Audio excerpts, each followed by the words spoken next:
Start recording. चलिए आज की हम लोग क्लास स्टार्ट करते हैं। हमारी क्लास है आज की एप्टीट्यूड का। आज हम लोग ओनली क्वेश्चन पे बेसिकली ध्यान देंगे और क्वेश्चन ठीक से सीखना है। तो आ जाते हैं हम लोग क्वेश्चन वाले पोर्शन पे। यहाँ देखिए बोला है the profit earned after selling an article, the profit earned after selling an article for rupees 650 is same as the loss incurred after selling the article for rupees 426. Find the half of the 50% of the cost price. So now first of all we have to find out the cost price, then we will find out half of the 50% of the cost price. तो सबसे पहली बात आप समझिए, इसको मैं आपको दो मेथड से बता देता हूँ। और भी अलग अलग मेथड का एप्लीकेशन आप कर सकते हैं, पर right now you can apply this method. देखिए कॉस्ट प्राइस को हमने एज्यूम किया 100%। कॉस्ट प्राइस को हमने एज्यूम किया 100%। अब बात हो रही है यहाँ पे एक तरफ प्रॉफिट की बात हो रही है, जैसे कि आप देख पा रहे हैं कि बोला है कि profit earned after selling an article for rupees 650। तो जब प्रॉफिट हो रहा था, प्रॉफिट कब हो रहा था? When the article was sold for rupees 650। इसका मतलब 650 में बेचने से आपको प्रॉफिट होता है। कितना प्रॉफिट होता है? प्रॉफिट कैसे फाइंड आउट करते हैं हम लोग? प्रॉफिट फाइंड आउट करते हैं हम लोग सेलिंग प्राइस से कॉस्ट प्राइस को माइनस करके। तो हमने कॉस्ट प्राइस अज्यूम किया है यहाँ पर 100 and selling price is 650 when the person is getting profit. Now what will be the profit? 650 minus 100%. And now he was getting loss when he was sold the article, when he will sell the article for rupees 426. अच्छा, loss का मतलब क्या होता है? Loss कैसे निकालते हैं? तो लॉस के केस में कॉस्ट प्राइस बड़ा होता है सेलिंग प्राइस से। तो यहाँ हम लोग लिखेंगे कि cost price is greater than the selling price. तो cost price minus selling price 426। तो यहाँ पे इस केस में आप निकाल लिए क्या कि जब आपने कहा कि selling price minus cost price, तो इसका मतलब प्रॉफिट हुआ। जब आपने कहा कि cost price minus selling price, तो यहाँ पर लॉस हुआ। तो उसने कहा क्या कि the profit earned after selling an article for rupees 650 is same as, same का मतलब क्या होता है? इक्वल। ठीक है, अब देखिए इस इक्वेशन को सॉल्व कर लेते हैं। अब बताइए ये जो 100 है जब इधर से उधर जाएगा तो क्या होगा? 200%। अच्छा, ये जो 426 है ये जब साइड चेंज करके इधर आएगा तो कितना होगा? 650 प्लस 226 ऐड करने से कितना होता है बताइए? सॉरी 426 1076, यानी कि 200% की वैल्यू जो है वो 1076 है। तो 100% की वैल्यू क्या होगी? उसका हाफ। अब देखिए 1076 है। अब ये देखिए हमेशा ध्यान रखिएगा 1076 का हाफ मतलब 1000 का हाफ 500 और 76 का हाफ होता है 38। तो 538 is equal to 100%, and you know 100% was the cost price. It means we got the cost price that is equal to 538. But the question says find the half of the 50% of the cost price. If the cost price is 538, now we have to find out half of, half का मतलब क्या होता है? 1/2 of 50%। 50% का मतलब ही होता है 1/2 of cost price. Cost price है कितना? 538। जब आप इसे इसको डिवाइड करेंगे तो कितना होगा बताइए? 538 का हाफ कितना होगा? ठीक है, या फिर डायरेक्टली आप 4 से डिवाइड कर दीजिए इसको। तो 4 1 जा 4, कितना रिमाइंडर रह गया? 1। 4 3 जा 12, फिर रिमाइंडर कितना रह गया? 1। 4 4 जा 16, ठीक है, कितना रिमाइंडर रह गया? 2। तो 2/4 का मतलब क्या होता है? 2/4 का मतलब होता है 1/2, और 1/2 का मतलब क्या होता है? 50 पैसे। तो जब आप 538 को 4 से डिवाइड कर रहे हैं तो आपको कितना मिल रहा है? 134.50। समझ में आया है? बताइए Vasudha, Anamika. Yes sir. Okay, clear है बाबू? बाकी लोगों का क्लियर है? Yes sir. हम्म, अभी देखिए, बहुत टाइम क्या होता है ना, शॉर्टकट्स का अप्लाई करते हैं। ये भी शॉर्टकट ही है। और अदरवाइज क्या होता है कि आपको बोला गया है कि जब आप 650 में बेचते हैं तो आपको प्रॉफिट होता है, और वैसे ही जब आप इसी प्रोडक्ट को जब 426 में बेचेंगे तो आपको लॉस से के साथ सफ़र करना पड़ता है। अब सीधा सा बात है यहाँ पर कि प्रॉफिट जितना भी होता है और लॉस जितना भी होता है वो क्या है, सेम है। सेम यानी 1:1 है। ये मेथड 2 है, 1:1 है। अब एक बात बताइए, यहाँ पे प्रॉफिट, यहाँ पे सेलिंग प्राइस है 650, यहाँ पे सेलिंग प्राइस है 426। और एक चीज़ तो क्लियर हो गया कि एक तरफ प्रॉफिट है, प्रॉफिट और लॉस जो है वो आपस में इक्वल है। तो जब आपका प्रॉफिट लॉस इक्वल है तो एक लाइन हम यहाँ पे खींचते हैं, जिसमें से यहाँ पर हम लिख देते हैं कि ये कॉस्ट प्राइस है। और सेलिंग प्राइस जब प्रॉफिट होता है तो यहाँ लिख देते हैं 650 में सेल करने से उसको प्रॉफिट होता है। प्रॉफिट का मतलब ऊपर की तरफ जा रहा है। और लॉस होता है, लॉस होने का मतलब हुआ कि वो कॉस्ट प्राइस से स्मॉलर होगा सेलिंग प्राइस, यानी 426। और आपको पता है कि इस इधर ऊपर जा रहा है इसका मतलब प्रॉफिट होगा, नीचे जा रहा है इसका मतलब लॉस होगा। तो आपको पता है कि प्रॉफिट और लॉस आपस में क्या है, इक्वल है, यानी क्या होगा, 1:1। अच्छा बताइए, 426 के बदले में अगर आप 650 में बेचते हैं तो आपको कितना ऊपर जाना पड़ता है, कितने का डिफरेंस होता है? तो कहेंगे सर 650 होता था पहले वाला प्राइस, लेकिन अगर हम 426 में बेच देंगे तो हमको जो है 124 रुपीज़, सॉरी 224 रुपीज़ कम करके बेचना पड़ेगा। ठीक है, यानी कि यहाँ से अगर आप प्राइस या तो आप इसके बदले में इसमें बेचिए या तो इसके बदले में आप इधर बेचिए, तो अल्टीमेटली आपका 224 का डिफरेंस आता है। तो वही रेशियो में डिफरेंस कितना आता है, यहाँ से यहाँ का डिस्टेंस है 1 यूनिट, और यहाँ से यहाँ का डिस्टेंस है 1 यूनिट, यानी कि 2 यूनिट। ये दोनों मिला करके जो आता है वो इन दोनों के बीच का डिफरेंस है। तो 2 यूनिट इक्वल टू 224 हुआ, तो 1 यूनिट इक्वल टू होता है 112। ठीक है, अब आपको पता है कि 1 यूनिट 112 हुआ, यानी कि 1 यूनिट का वैल्यू है 112, यानी कि इस 1 यूनिट की वैल्यू होगी 112। यानी 112 रुपए लॉस करके उस सॉरी प्रॉफिट करने के बाद उसने बेचा 650 में। तो 650 माइनस 112 कितना हो गया? तो आप कहेंगे सर 538 होता है। तो 538 कॉस्ट प्राइस था, पर वो नहीं पूछा है, हमें हमें बोला है इसका हाफ का हाफ बताइए, इसके हाफ का हाफ बताइए। तो आप कहेंगे 134.5 होगा। ऐसा क्वेश्चन और भी कराएंगे हम, कल भी क्लास होगी हमारी, तो इस टाइप के क्वेश्चन रखेंगे और इससे थोड़ा टफ भी रखेंगे, जिसमें आपको ये मेथड जो है ना उसका एप्लीकेशन बहुत ही जबरदस्त ढंग से कैसे करते हैं वो बताएंगे। दिक्कत होगा तो आप वीडियो को जो है जब हम डालेंगे ग्रुप में तो उसको 2 बार 3 बार करके पीछे करके देखिएगा, आपको बहुत कुछ समझ आएगा। यहाँ पर बोला देखिए, how many 5 digit numbers can be formed with the numbers 1, 2, 3, 4, 5 and 6 which are divisible by 4 if repetition is allowed। अगर रिपीटेशन अलाउड है, इसका मतलब एक नंबर को हम एक से ज़्यादा बार लिख सकते हैं, 10 बार लिख सकते हैं, चाहे जितनी बार चाहे हम उतनी बार लिख सकते हैं। तो हमारे पास जो डिजिट्स हैं वो क्या है, 1 है, 2 है, 3 है, 4 है, 5 है एंड 6 है। But we have to form a 5 digit number only. तो 1, 2, 3, 4, 5, तो हमें 5 डिजिट का नंबर बनाना है।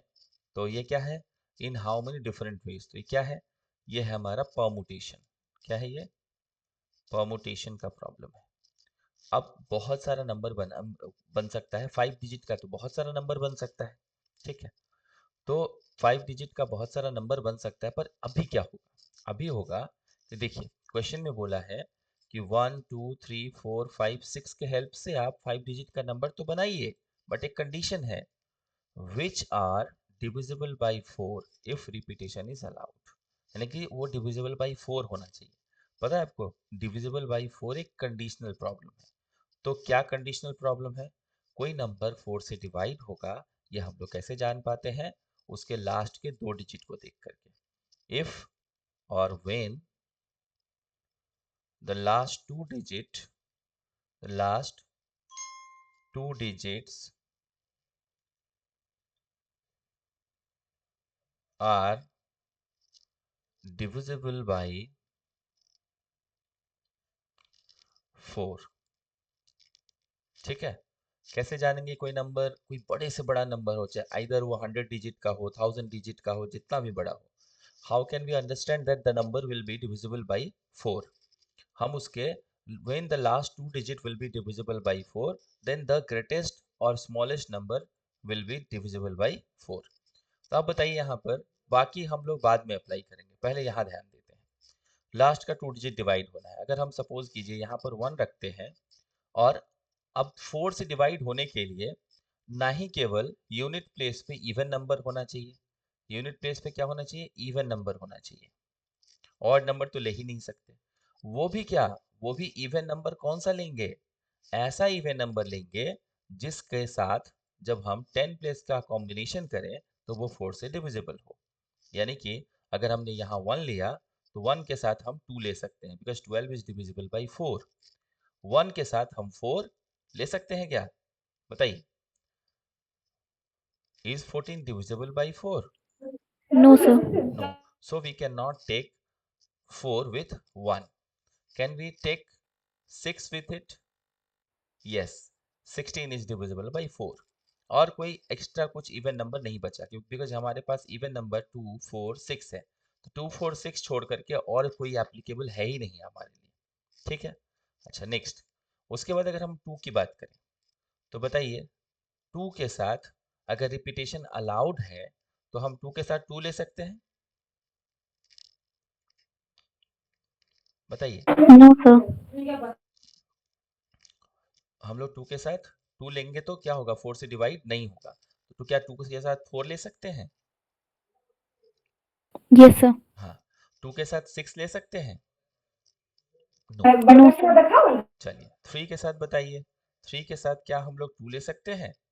कहेंगे yes sir, it is possible. क्या हम लोग 3 के साथ 4 ले सकते हैं? आप बोलेंगे नो सर, नो सर। 3 के साथ 6 ले सकते हैं? Yes, because 36 is divisible by 4। अच्छा, 4 के साथ क्या 2 ले सकते हैं? बताइए,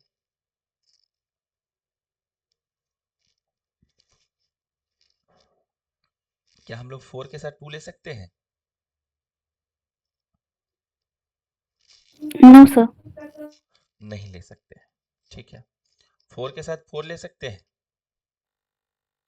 Yes, sir. क्योंकि हमें बोल दिया है रिपीटेशन इज अलाउड। अच्छा, इसके बाद बताइए, 4 के साथ 6? नो। ठीक है, अच्छा 6 के साथ 2, सॉरी 5 के साथ 2? यस। Yes, sir. 5 के साथ 4? नो। 5 के साथ 6? यस। ठीक है, 56 इज डिविजिबल बाई 4। अब यहाँ पे आइए, 6 के साथ क्या ले सकते हैं? 2 लेंगे? नहीं, 6 के साथ 2 नहीं ले सकते हम लोग।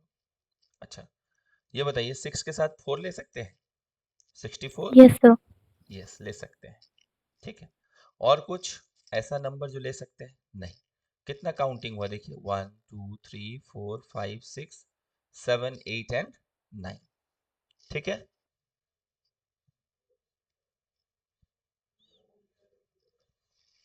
अब बताइए, हमारे पास रिपीटेशन अलाउड पॉसिबल है क्या? Repetition Yes, sir.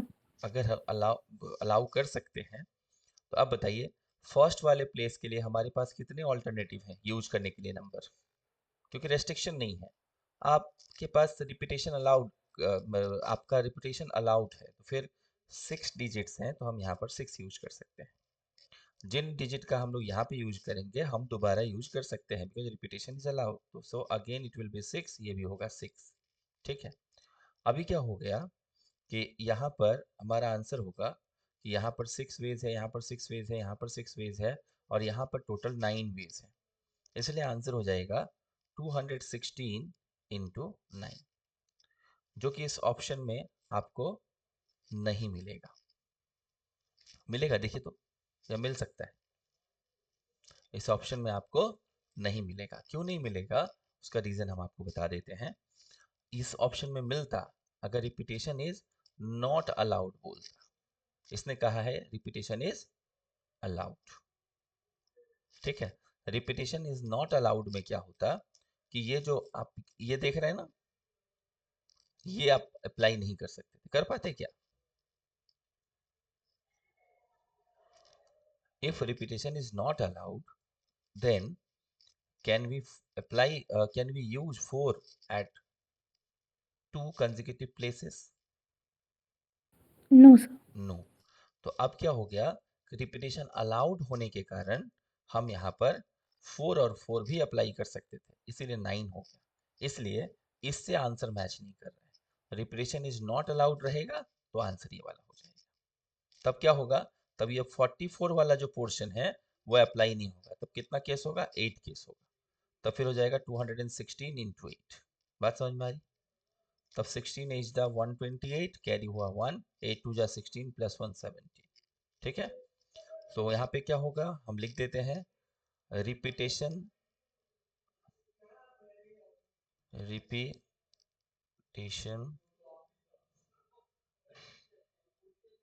Is not allowed.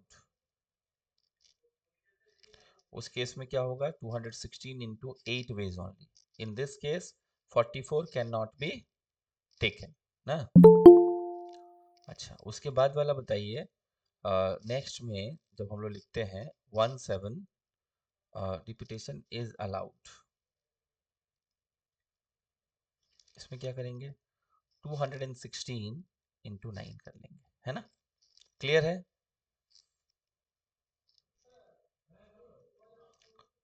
आप लोग समझ पाए मेरी बात को? Yes, sir. चलिए next, the number of ways in which different books can be arranged on a shelf so that 3 particular books shall not be together. यहाँ पे बोला है कि 8 डिफरेंट बुक्स को आपको क्या करना है, अरेंज करना है। उसमें से भी बोला है, कंडीशन डाल दिया है कि 8 डिफरेंट बुक्स को अगर अरेंज करना होता तो 8 डिफरेंट बुक्स हैं, तो जितने जितने भी डिफरेंट बुक्स होंगे उतने का फैक्टोरियल होता है। 8 डिफरेंट बुक्स है तो 8 फैक्टोरियल, 5 डिफरेंट बुक्स होगा तो 5 फैक्टोरियल, 7 डिफरेंट बुक्स होगा तो 7 फैक्टोरियल, 12 डिफरेंट बुक्स होगा तो 12 फैक्टोरियल। तो सेम एज यहाँ पे 8 डिफरेंट बुक्स बोला है तो 8 फैक्टोरियल होता। फिर कंडीशन क्या है, on a shelf so that 3 particular books shall not be together. So before shall not be together we have to calculate shall be together, ठीक है। shall be together। अब क्या हो गया, 1 2 3 4 5 6 7 एंड 8। इसमें से देखिए कि बोला है 3 particular books shall be together के हिसाब से सोचना है। तो सपोज कीजिए कि ये तीनों बुक्स को आपको साथ में रखना है और बाकी जो बच गए हमारे पास 5 बुक्स वो आपस में कहीं पे भी रह सकते हैं। अच्छा, ये जो तीन तो कोई भी पर्टिकुलर बुक को बोला है कि आपको साथ में रखना है, इसका मतलब ये कभी नहीं बोला है कि आप लास्ट में ही रखेंगे उसको साथ में। आप साथ में रखेंगे तो आप यहाँ पर भी रख सकते हैं, साथ में रखेंगे आप यहाँ भी रख सकते हैं, साथ में रखेंगे यहाँ भी रख सकते हैं, साथ में रखेंगे यहाँ यहाँ यहाँ कहीं पे भी रख सकते हैं। अगर साथ में रखना है तो हम कहीं पे भी उसको यूज कर सकते हैं। तो इसलिए एक बात बताइए, जितने लोगों के बीच अरेंजमेंट या जितने आर्टिकल या फिर जितने यूनिट्स के बीच अरेंजमेंट होता है उतने का ही फैक्टोरियल होता है। यहाँ पे कितना यूनिट है, 1 2 3 4 5 and 6। So there will be 6 factorial. Why? Because these 3 books can come here or here or here or here or anywhere, ठीक है। जैसे उसके बाद बोलते हैं, अब बोला क्या कि ये जो 3 बुक्स है साथ में रहेंगे। तो साथ में रहने का मतलब क्या है कि अगर हम यहाँ पे बुक का नाम देते हैं ए बी सी, तो जरूरी थोड़ी है कि ए बी सी के ही फॉर्मेट में रहेगा, ये तीनों साथ में रहेंगे। ऐसा भी हो सकता है जो ये बी ए सी की तरह रहे, सी ए बी की तरह रहे, ठीक है, या फिर sorry A C A B की तरह, सी बी ए की तरह रहे, ऐसा कुछ भी हो सकता है। यानी कि जितने लोगों के बीच अरेंजमेंट उतने का फैक्टोरियल। यहाँ पर 3 लोगों के बीच अरेंजमेंट है तो 3 फैक्टोरियल अलग से लिखना है। तो यहाँ पे हम लोग ओवरऑल में क्या समझे, अब हम आपको ओवरऑल में जस्ट एक बार थोड़ा सा हल्का सा रिपीट टेलीकास्ट कर देते हैं। आपको पता है कि यहाँ पर दिया हुआ था सेल नॉट बी टुगेदर, तो पहले हमको करना है सेल बी टुगेदर। कैसे करेंगे, तो 8 बुक्स, डिफरेंट बुक्स हैं, अब पूरे 8 बुक्स को अरेंज करना है जहाँ पे कोई कंडीशन नहीं है। If there is no condition then it will be 8 factorial, and 8 factorial equal to क्या होता है, 40320।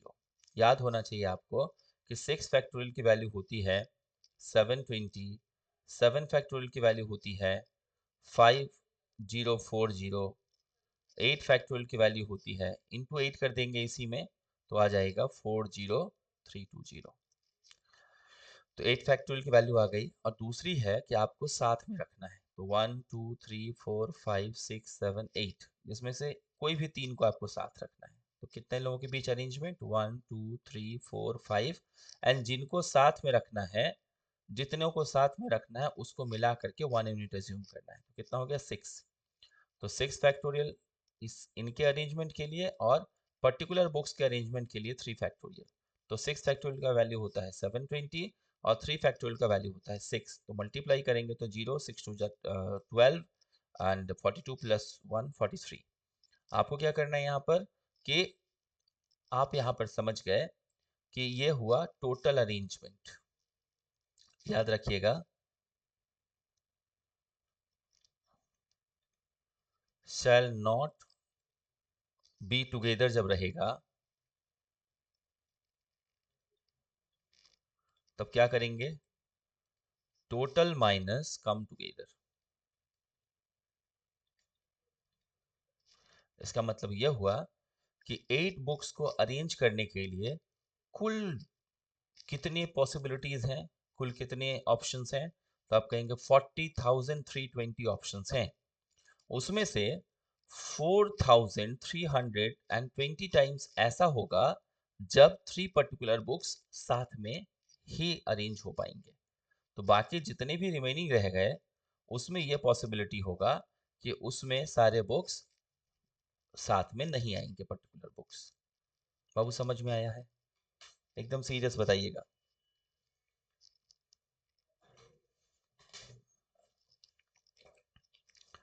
सीरियसली आया है समझ में, वसुधा? Sir, I have confusion how it 8 factorial came. क्या बोले, हाउ 8 फैक्टोरियल कम? 8 factorial. अच्छा, एक Yes, यहाँ sir. पर हम एक क्वेश्चन लिखते हैं। एक क्वेश्चन है कि how many in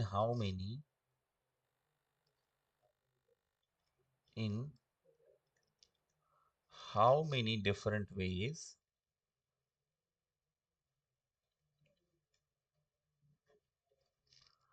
can the letters of home be arranged? तो it says in how many different ways can the letters of home be arranged? उसने कोई ऐसा कुछ सेंटेंस आपको स्पेशली बोला कि कितने प्लेस पर अरेंज करना है, ऐसा कुछ लिखा है? No, sir. नहीं। जब नहीं लिखा हो ना तो ये समझ लेना है आपको कि जितने लेटर्स हैं उतने ही प्लेस पे अरेंज होगा। मतलब अगर 4 लेटर है तो 4 प्लेस पे ही अरेंज होगा। ठीक है, बात समझ में आ रही है? अब क्या होता है कि हम अरेंजमेंट कहीं से भी स्टार्ट कर सकते हैं, यहाँ से भी स्टार्ट कर सकते हैं, यहाँ से भी स्टार्ट कर सकते हैं, यहाँ से भी स्टार्ट कर सकते हैं, यहाँ से भी स्टार्ट कर सकते हैं। पर दिखने में और एक कैलकुलेशन का एक प्रॉपर मतलब वे होता है, इसलिए हम लोग स्टार्टिंग से स्टार्ट करते हैं तो ठीक होता है। अब बताइए हमारे पास पहले प्लेस पे यूज करने के लिए कितने लेटर्स हैं, बिकॉज हमने अभी तक कुछ नहीं लिखा है। हमारे पास 4 लेटर्स हैं। Out of 4 we can write 1 letter only. तो आफ्टर राइटिंग और after using 1 letter from there, how many letters left for the remaining places? 3. 3। and again we have written one letter, then how many letters will be left? 2. 2. And finally one letter will be left for the last place. So this will also be equal to 4 factorial, and that is equal to 24. Clear? So from this place we understood that how many letters are there in this word? 4. 4. जितने letter होंगे उतने का ही factorial. 4 letter, 4 का factorial मतलब 24. फट से बोल देते हैं, हाँ या ना? तो इतना कहानी करने की जरूरत पड़ती क्या? No, sir. अच्छा, अगर हम कहते हैं यहाँ पे कि in how many different ways can the letters of coffee be arranged. ठीक है, coffee be arranged. How many letters are there in coffee? 6. There are 6 letters, so we have to use 6 factorial for the arrangement of coffee. Yes or no? Yes, sir. But is there any repetition of letters? Yes, sir. Yes. F have come for how many times? Twice. Twice. So we have to divide it by 2 factorial only. How many times E have come? Sir, again twice. Again twice. Again you have to divide by 2 factorial. Had E come for 3 times, then what should be the divisible value? 3 factorial. 3 factorial. तो जितने letters होंगे repeatedly आएंगे उतने के factorial से हम लोग divide कर देंगे. होम में कोई रिपीट हुआ था? No, sir. नहीं, इसलिए हम लोग कुछ नहीं किए. तो यहाँ पे 6 फैक्टोरियल की वैल्यू होती है 720. यहाँ पर 2 फैक्टोरियल एंड 2 फैक्टोरियल 4 से डायरेक्टली डिवाइड कर देंगे, आ जाएगा 180. ठीक है, बात समझ में आई? Okay, sir. ठीक है. वैसे अगर यहाँ पे रहता बनाना, BANANA, in this case what should be the number of factorial? So 6 factorial by 6 3 factorial. factorial into 2 factorial. Gajab. 3 factorial into 2 factorial. Very good. It means 3 factor 3 into 6 into 5 into 4 into 3 factorial. Clear? And just below we can write 3 factorial into 2 factorial. 2 factorial or 2 anything. तो 3 factorial cancel हो गया, इससे ये 2 हो गया. कितना आया बताइए तो? 60. क्लियर है? Yes, sir. Have you written in your copy? Yes, sir. Yes. Okay. Now, अभी तक आपने सीखा कि चलो ठीक है यहाँ पे अरेंजमेंट हो रहा है कॉफी का. अब सेम क्वेश्चन आया, बस उसमें आप इतना याद ऐड कर दीजिएगा. होम के लिए, होम के लिए in how many different ways can the letters of home be arranged when the vowels will always come together? The vowels will always come together. अब एक बात बताइए, यहाँ पे क्या है, इसको अरेंज करना था, जब रैंडम अरेंज करना था तो रैंडम अरेंजमेंट में क्या होता है कि जितने लेटर्स होते हैं उतने का फैक्टोरियल कर देते हैं, नो प्रॉब्लम.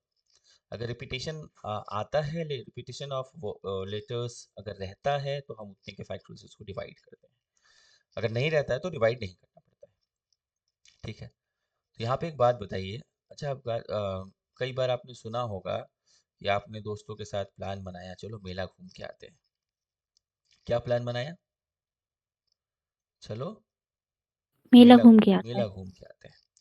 दोस्त भी आ गए, चल भाई चलो वसुधा चलो, चलो ये क्या नाम है धर्मेंद्र चलिए. ठीक है. तो जब जाने से पहले क्या होता है कि छोटा भाई या बहन भी वो भी रोने लगे, बोलते जो हम भी जाएंगे. तो घर वाले बोलते हैं ठीक है जा तो रहे, उसको भी लेते जाओ. है कि नहीं? तो मानना पड़ता है कई बार, भाई पापा मम्मी पैसा देंगे जाएंगे घूमने के लिए, या फिर गार्जियन है, सुनना पड़ता है. तो आप ले जाने के लिए तैयार हो गए. जब आप बाहर निकलने लगते हैं तो घर से ये बोलकर भेजा जाता है कि बाबा শোন বা মা শোন, বোনের সবসময় হাত ধরে রাখবি, বোনের যেন হাত ছাড়া করিস না কখনো. ঠিক है.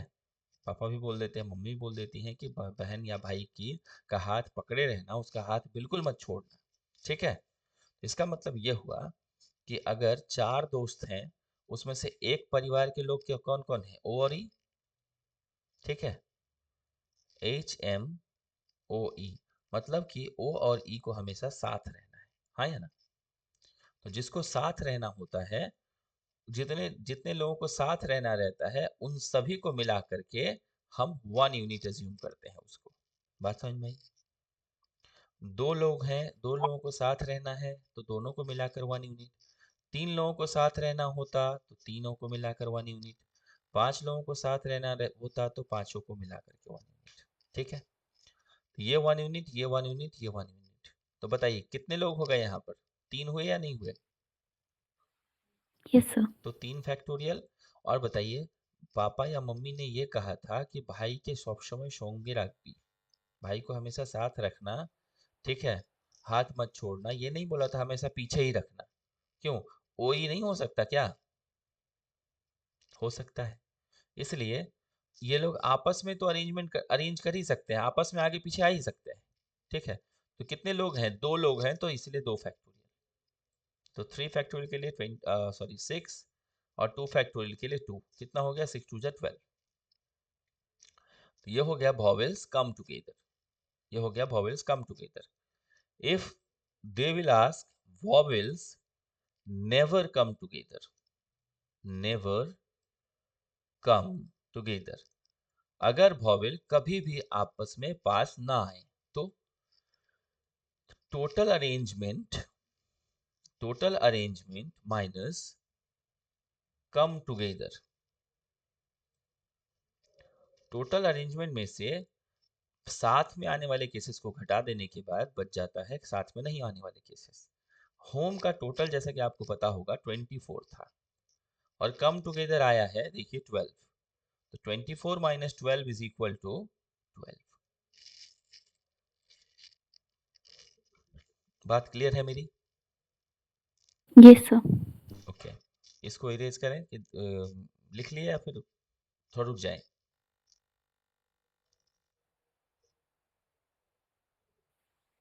Yes, sir. हो गया ना? Yes, sir. जी। सर बोल रहे वो पोजीशन वाला क्वेश्चंस होता है ना कि इतने पोजीशन पे कौन सा वर्ड बनेगा, हम्म। वो थोड़ा डाउट्स था। कौन कितना पोजीशन पे बाबू, समझे नहीं हम थोड़ा। जैसे एक क्वेश्चन है कि if words are formed from hmm rearranging the letters of contract hmm. Then which word will be on 6301th position. तो ये वाला जो है किस टाइप का प्रॉब्लम था, आप हमको भेजिएगा। ठीक है, आप हमको प्रॉब्लम किस टाइप का था एक बार भेजिएगा, हम उसका डाउट आपको बता देंगे, कल ही बता देंगे। सर और भी क्वेश्चंस है, वो ग्राफ रिलेटेड होता है ना कि आप ग्राफ हमको से व्हाट परसेंटेज। आप हमको व्हाट्सअप कर लीजिएगा, मेरा नंबर हम आपके आपको पास किए है। थे, आप देखे नहीं है सर। किए थे आप कब? हाँ सर, आपने सीन नहीं किया। सीन नहीं किए? कितने दिन पहले? सर 3 दिन हो गया शायद। ओके बाबू, आज फिर एक बार कर दीजिएगा। जी जी ठीक सर। है, ठीक है, एक बार हम्म। और आज कर दीजिएगा। आज तो जरूर सीन करेंगे, आज सारा मैसेज ही सीन करेंगे। ठीक। ठीक है, एकदम। एक्चुअली क्या होता है ना कि बहुत सारे मैसेज आए होंगे, ध्यान नहीं पड़ा होगा इसलिए। ठीक है, हाँ सर। एक साथ कई बच्चों को बोलते हैं ना भेजने के लिए, तो किसी का रह जाता है कभी कभार, ऐसा होता है। तो चलिए हम लोग करते हैं कॉफी में कम टुगेदर। तो हमें एक चीज तो पता है कि कॉफी में वॉवेल्स कम टुगेदर करना है, वॉवेल्स कम टुगेदर। हमें पता है कि कम टुगेदर आना है तो सारे वॉवेल्स को साथ रखने होंगे। अब बताइए इन तीनों वॉवेल्स को मिलाकर 1 यूनिट होगा या नहीं होगा? तो 1 1 1 एंड 1। तो पहले कितने का फैक्टोरियल होगा? 4 बाबू फैक्टोरियल और 4 3 फैक्टोरियल, फिर 3 फैक्टोरियल। ठीक है, इतना तक क्लियर है। अब अगर सर रिपीटेशन, बाई, हाँ हाँ, बाई 2 फैक्टोरियल एंड ई के 2 लिए भी फैक्टोरियल। 2 फैक्टोरियल। हाँ मतलब जितने भी लेटर्स हों रैंडमली उससे डिवाइड कर देना है। तो यहाँ पर देखिए 4 फैक्टोरियल का मतलब होता है 24, और 3 फैक्टोरियल का मतलब होता है 6। इधर 2 फैक्टोरियल 2, 2 फैक्टोरियल 2, इससे ही आ गया 6, यहाँ पे हो गया 36। ठीक है, अब यहाँ से जब 36 आ गया तो अगर आपसे पूछता है कि नेवर कम टुगेदर तो आप क्या बोलेंगे? कहेंगे कोई भी प्रॉब्लम नहीं है मुझे, हम तो नेवर कम टुगेदर भी आसानी से बता देंगे। कैसे बता देंगे? बिकॉज हमें पता है कि इसके लिए होता है total minus come together.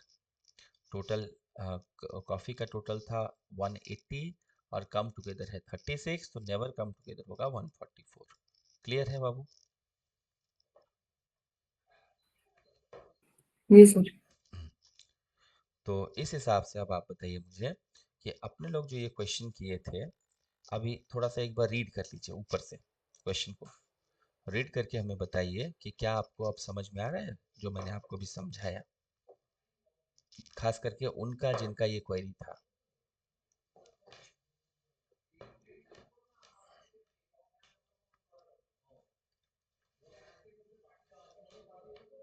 Clear है बाबू?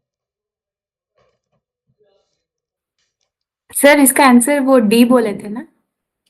इसका आंसर बाबू तो डी, लास्ट वन, हाँ। लास्ट वाला। बिकॉज आपको पता है यहाँ पर आप कहेंगे सर 8 फैक्टोरियल होगा यहाँ पे टोटल के लिए, तो क्योंकि यहाँ पे रिपीटेशन वाली बात नहीं है, 8 फैक्टोरियल होता है तो 8 फैक्टोरियल वैल्यू होती है 40320। और दूसरा पार्ट है आपका कि 8 डिफरेंट बुक्स हैं, तो 1 2 3 4 5 6 7 8, तो आप कहेंगे सर लास्ट का 3 तो एक साथ है, इसको मिलाकर 1 यूनिट लेंगे तो 1 2 3 4 5 एंड 6। इस हिसाब से यहाँ पर 6 फैक्टोरियल हो गया, और ये जो 3 हैं ये आपस में अरेंज होंगे, तो इसके लिए 3 फैक्टोरियल अलग से। तो इस हिसाब से कुल मिलाकर यहाँ पर हो जाता है, इसको कैलकुलेट करने के बाद 4320। और आप जब टोटल में से कम टुगेदर को माइनस कर देते हैं तो क्या मिलता है आपको? Never come together. अभी क्लियर है बाबू? Yes sir. जी। अब इसके बाद आ जाते हैं यहाँ पर। यहाँ बोलता है कि देखिए एक्चुअली क्या है ना, इसने डेटा थोड़ा अजीब सा दिया है। अजीब मतलब क्या? सिंप्लीफाई थोड़ा सा, थोड़ा मेहनत करा रहा है, बस इतना ही। देखिए, a reduction of 20% in the price of mangoes enables a person to purchase 12 more for rupees 15. What was the price of 16 mangoes before reduction of price? 16 के बारे में बाद में सोचेंगे, पहले 1 मैंगो का निकाल लेते हैं। अगर आपके पास 1 मैंगो का प्राइस होता है, आराम से 16 से मल्टीप्लाई करेंगे और आंसर आ जाएगा। यस और नो? Yes sir. ठीक है। तो अगर हम यहाँ पर इसके ऑल्टरनेटिव में एक क्वेश्चन लिखते हैं कि a reduction of 10% in the price of tea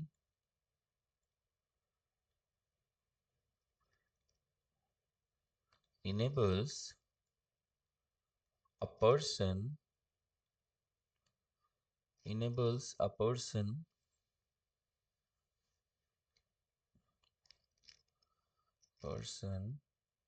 3 kg more tea for rupees 2700. Find the present price and original or old price। ठीक है, प्राइस पर केजी, पर केजी। ठीक है, कहने का मतलब ये हुआ कि जब चाय का दाम 10% कम हो जाता है तो इनेबल्स अ पर्सन, इस कारण से एक व्यक्ति को ऐसा मौका मिलता है कि 3 kg ज़्यादा चाय खरीदा जाए। कितने रुपए खर्च करने पर? तो for rupees 2700। Find the present price and original price और ओरिजिनल और ओल्ड प्राइस पर केजी।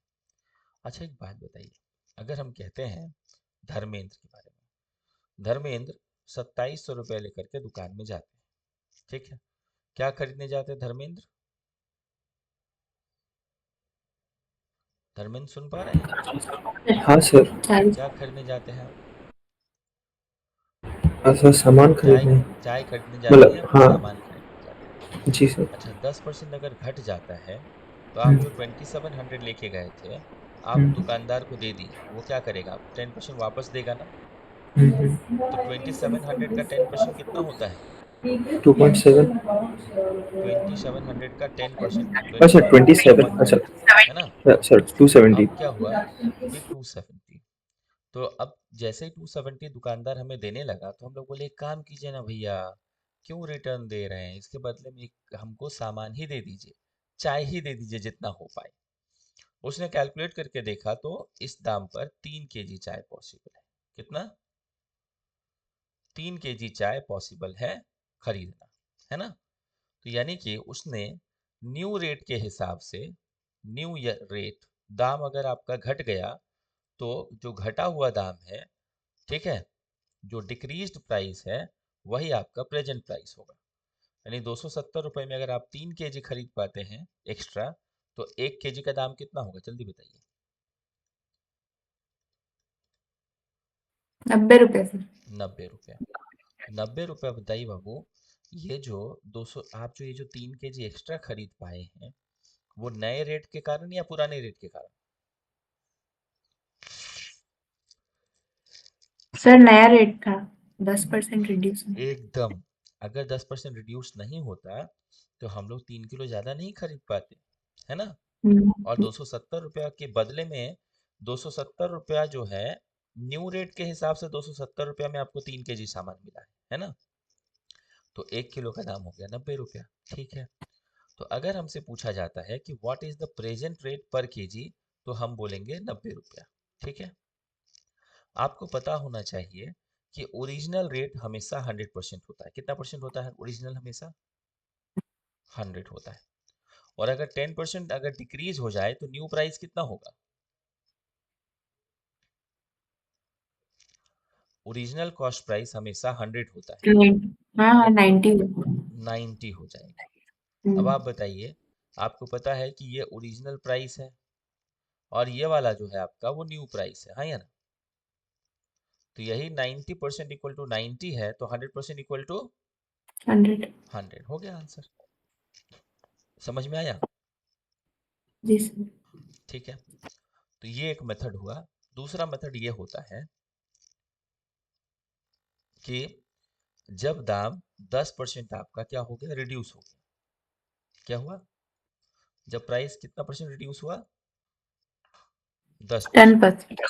तो ओरिजिनल प्राइस हमेशा कितना होता है? कितने परसेंट को रिप्रेजेंट करता है?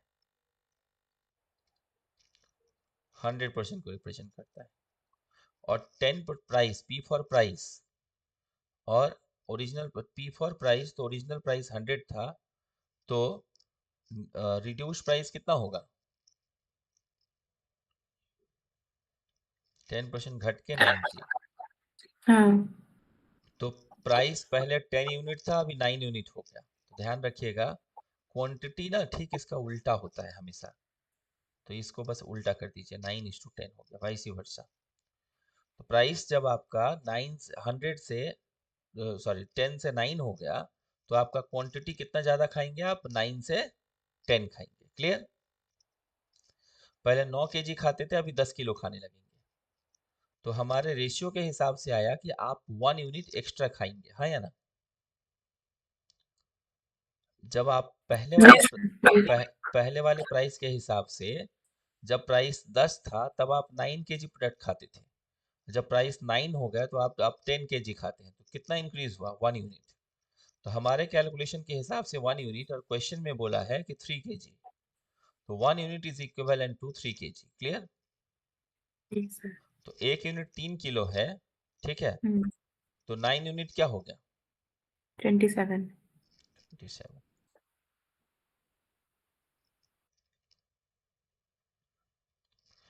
और या फिर 10 यूनिट 30। यानी कि पहले आप 27 kg सामान खरीदते थे, है ना। आप 2700 रुपये में पहले 27 मतलब ओरिजिनल के लिए आया 27, मतलब ओरिजिनली आप 27 केजी प्रोडक्ट खाते थे, अभी खाते हैं 30 केजी। 27 केजी का 27 केजी का प्राइस था 2700, तो 1 केजी का प्राइस कितना होगा? 100। 100। ओके, लिख लिए, आगे बोले।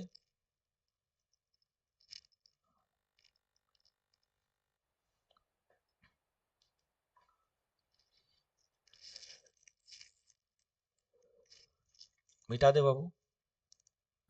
जी सर।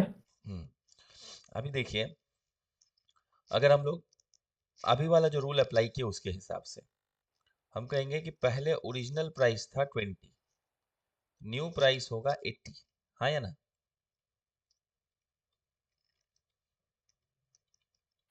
हाँ हाँ सर। तो इसके बीच का रेशियो होगा 5:4। तो क्वांटिटी कितना होगा? उल्टा होगा कि या नहीं होगा? 4:5। 4:5। इसका मतलब पहले हमारी क्वांटिटी थी 4, अभी क्वांटिटी हो गई है 5, खाने की क्वांटिटी। इसका मतलब हम कितना एक्स्ट्रा प्रोडक्ट खाते हैं? कितना यूनिट एक्स्ट्रा प्रोडक्ट खाते हैं? एक सर। 1 यूनिट हम लोग ज्यादा प्रोडक्ट खाते हैं, ठीक है। हम्म, और क्वेश्चन में कितना बोला था, कितना ज्यादा खाते हैं?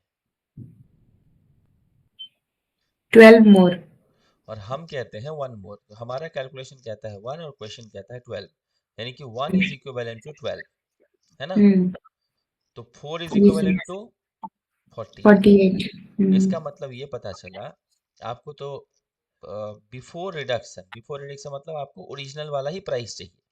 तो चलिए ओरिजिनल का ही क्वांटिटी निकालते हैं, इसके क्वांटिटी की कोई खास जरूरत हमें है नहीं। ऐसे तो 12 5 या 60 ये भी होगा, वो समझ में आ रहा है। यानी कि आप कितना केजी प्रोडक्ट खाते थे पहले? 48 केजी खाते थे। अभी कितना खाते हैं? 5 इंटू 60। 12 यानी कि 60 खाते हैं। 60। तो हमको अभी कितना खाते हैं उससे मतलब नहीं है, बिफोर रिडक्शन क्या खाते थे वो बताना है, ठीक है। यानी कि हम समझ गए कि 48 केजी का प्राइस था 15 रुपीज, हाँ या ना? 4 रुपीज 15। 48 केजी का 15 रुपीज है, तो 1 केजी का प्राइस, या फिर 48 48 15। 48 मैंगो का 5/6। प्राइस 15, वन मैंगो का प्राइस 15/48, है ना? ठीक है। या फिर अब मैं पूरा डिटेल ही पहले लिख देता हूँ। तो बताइए 1 का प्राइस इतना है, तो 16 का प्राइस कितना होगा? 15/48 इंटू 16 होगा या नहीं होगा? 5 हो जाएगा सर। ठीक है ना, 5 हो जाएगा। अगर हम लोग यहाँ पर इसी चीज को जो लिखे हम लोग कि 48 मैंगो का प्राइस, 48 मैंगो हम लोग टोटल खाते थे, जिसके लिए हम लोग 15 केजी पे करते थे। कितने मैंगो के लिए पूछा है आपसे? आपसे कितने मैंगो के लिए पूछा है? 16 मैंगो के लिए पूछा है। 16। हाँ। तो 48 को 16 बनाने के लिए किससे डिवाइड करें? 3। 3 से। तो इसको तो 3 से, तो इसको भी 3 से। ये जब 16 बनेगा तो ये कितना बनेगा? 5। इसीलिए फट से आप कहेंगे 5 आंसर होगा। क्लियर? या तो आप ये कीजिए या तो आप ये कीजिए। Any doubt?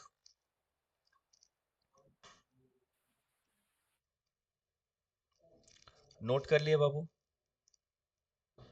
Yes, sir.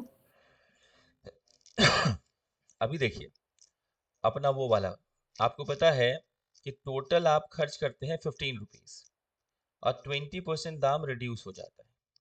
तो 15 रुपीज का 20%, 20% का मतलब होता है 1/5। 20% का मतलब होता है 1/5, यानी कि 15 रुपीज का 20% दाम घट गया। मतलब कितना दाम घटा? 5 रुपया दाम घटा, जिसके कारण से आपको कितना ज्यादा सामान मिलता है? 12 केजी। मतलब ये जो 5 रुपीज जो है, ये जो आपको रिटर्न मिलने वाला था, आप वो, सॉरी यहाँ पे गलत लिख दिया, 3 होगा ना वहां पे, यहाँ पर 3 होगा।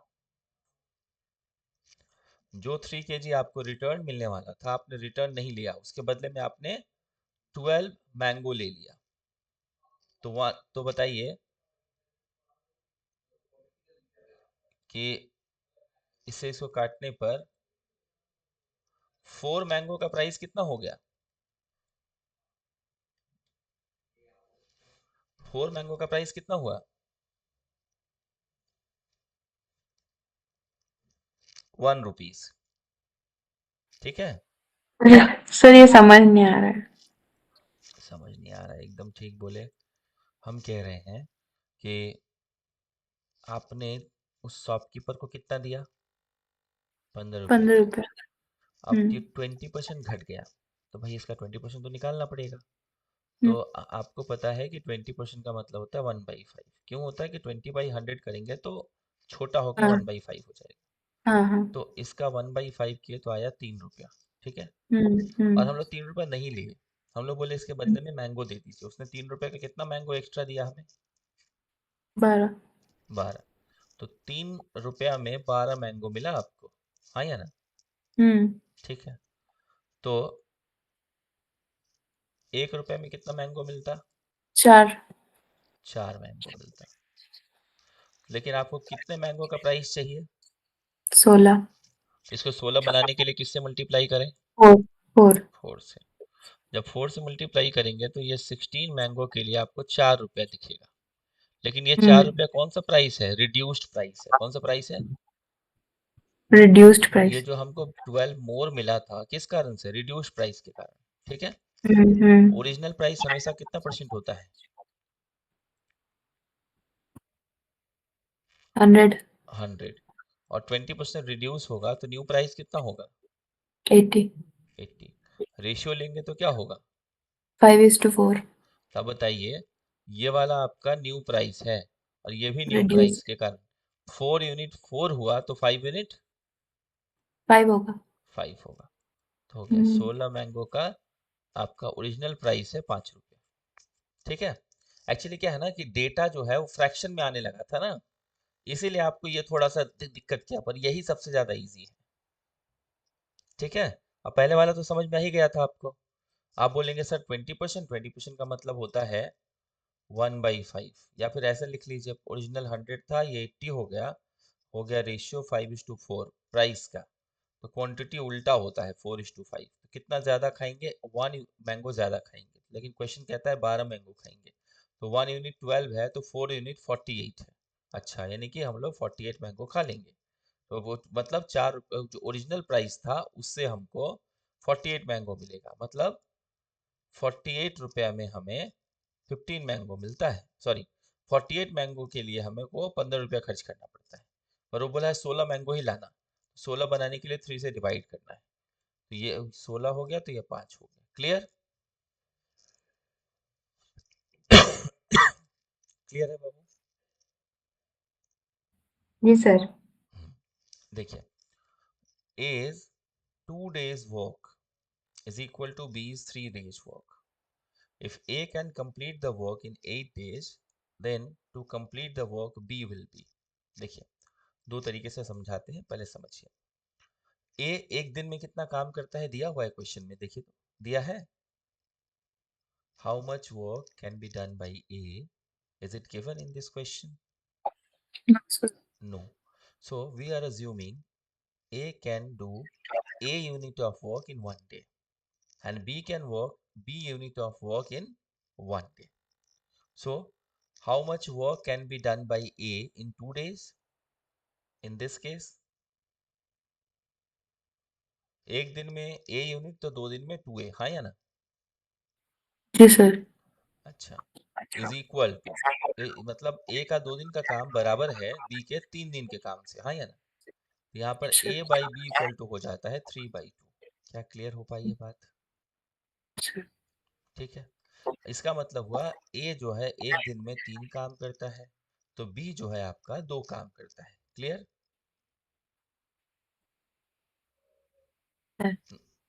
समझ में आया है बाबू, समझ में आ रहा है कि बस ऐसे मान ले रहे हैं कि चलो ठीक है। तो बोला if A can complete the work in 8 days, अगर ए इस काम को 8 डेज में कंप्लीट कर देता है, तो ए बताइए ए एक दिन में कितना काम करता है, सर 8 डेज। हम बोल रहे हैं एक दिन में ए एक दिन में 3 एक। काम करता है और हाँ 8 डेज में काम कंप्लीट कर देता है। इसका मतलब वो एक दिन में 3 करता है तो 8 दिन में कितना किया होगा, 24। 24। मतलब कि वो 8 डेज में अपने एफिशिएंसी के हिसाब से 24 ठो काम किया होगा, ठीक है। अब क्वेश्चन में क्या तो बोला है, B16 तो then to complete the work B will take, तो बी कितना समय लेगा, बी एक दिन में into 2 8 काम करता है, इसको बोलेंगे जाइए आप करके आइए, तो कितना दिन लेगा वो, 12, 12 days. ठीक है। बात समझ में आई। और जब भी ऐसा क्वेश्चन दिया हुआ रहे ना कि एज 2 days वर्क, टाइम दिया हुआ रहे, टाइम ए का 2 दिन का काम बी के 3 दिन के बराबर है, डायरेक्टली लिख दीजिए, ठीक है। समझ रहे हैं, हाँ सर। बस इसी के हिसाब से आपको रेशियो निकालना है। तो ये हो गया 2 दिन का काम, ये 3 दिन का काम, ठीक है। बस इसी पर हम लोगों को क्या करना है, रेशियो निकाल देना है। 2 यूनिट इक्वल टू 8 दिन, तो 3 यूनिट इक्वल टू 12 दिन, हाँ या ना। मेन ये है, मेन इसमें है ज्यादा, मतलब ज्यादा से ज्यादा कंसेप्ट जो है वो इसमें है, इसमें भी कंसेप्ट है पर इसमें मेन कंसेप्ट है। आगे बढ़े, हाँ सर।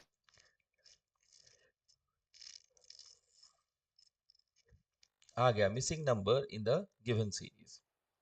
24 से 48 क्या लगा, कितना हुआ होगा, एक बार सोचते हैं, इंटू 2 लगता है, हाँ या ना। 48 से 51 क्या लगता है, कितना बढ़ा होगा, 3 इंटू तो नहीं हुआ लेकिन +3 लग रहा है। अच्छा, आगे देखते हैं, 51 से 204 कितना होता होगा। into 4। अच्छा, कुछ अच्छा फील हो रहा है ना अब देख करके हाँ कि ऑड पोजीशन पे मल्टीप्लाई हो रहा है और इवन पोजीशन पे ऐड हो रहा है, हाँ आगे या आगे, हम्म। यानी कि अब की बार क्या बारी है, +6 +5 की ना, आया है +5, आया तो है। +6। उसके अच्छा बाद हाँ 5। इंटू 6 ना, हम्म इंटू 6 तो 209 इंटू 6, 200 का 6 टाइम्स 1200, हाँ या ना, और 9 का 6 टाइम्स 54, कितना हो गया 1254 है। 25। जी सर। समझ में आ गया, आगे बढ़े या रुके, जी सर हो गया। हो गया, गुड। अभी देखिए, find the missing number in the given series.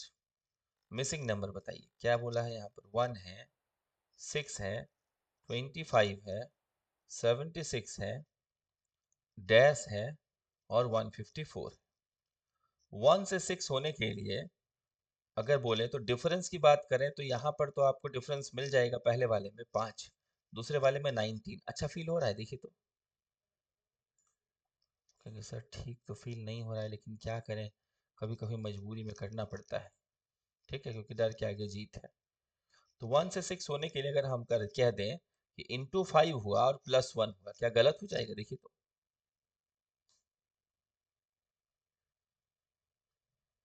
देखिए सही है क्या, हाँ हाँ। तो उसके बाद आप बताइए कि 6 से 25 कैसे होगा, इंटू 4 +1, यस और नो। हाँ सर। अगला क्या लग रहा है आपको, इसमें 5 हुआ, into इसमें 3 4 plus हुआ, 1। हाँ इंटू 3 +1 आया है, देखिए तो, हाँ into 2 plus 1। ठीक है। फिर अगला वाला इंटू 2 + 1, 153। कितना आ गया 153 153, into 1 plus 1। ठीक है, इंटू 1 + 1 इसके बाद वाला, ठीक है। तो 153 is the correct answer, clear है। Yes sir. यहाँ बोला है pipe A can fill a tank in 20 hours, मतलब कि एक ठो पाइप को लेकर के आएंगे जिसका नाम है ए ना,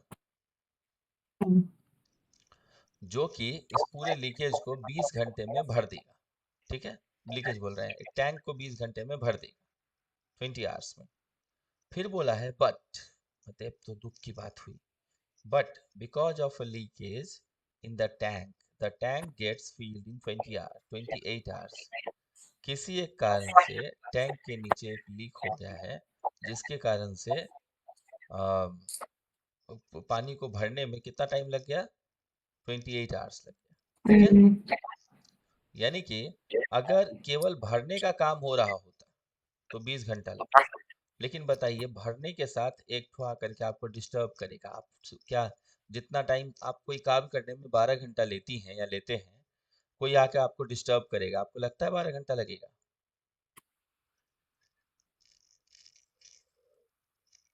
बताइए बाबू।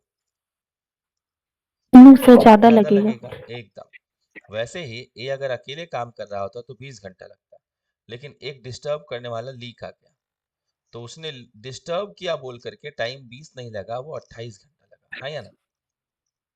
हाँ इस तरीके से पहले टोटल वर्क निकालते हैं। टोटल वर्क कैसे निकालते हैं, लास्ट क्लास में मैंने बताया था कैसे निकालते हैं, एलसीएम से। 28 और हाँ 20 का एलसीएम होगा 140, ठीक है? तो हाँ 20, सर, तो 20 से 20, तो ए का एफिशिएंसी बोलिए अकेले 7। 7, और ए का एफिशिएंसी और एल के साथ 7, सॉरी ए का एफिशिएंसी एल के साथ माइनस होकर कितना होगा, 5। कितना हो गया, 5। 5 सर। अब एक बात बताइए, अगर हम कहते हैं वसुधा की एक्चुअल एफिशिएंसी 7 है, ठीक है, और अनामिका आके उनको डिस्टर्ब करती हैं और उनकी एफिशिएंसी 7 से 5 हो गई, तो अनामिका की एफिशिएंसी कितनी थी, 2। 2, क्योंकि जितना उनको डिस्टर्ब हुआ उतना ही उनका स्पीड कम हो गया, ठीक है?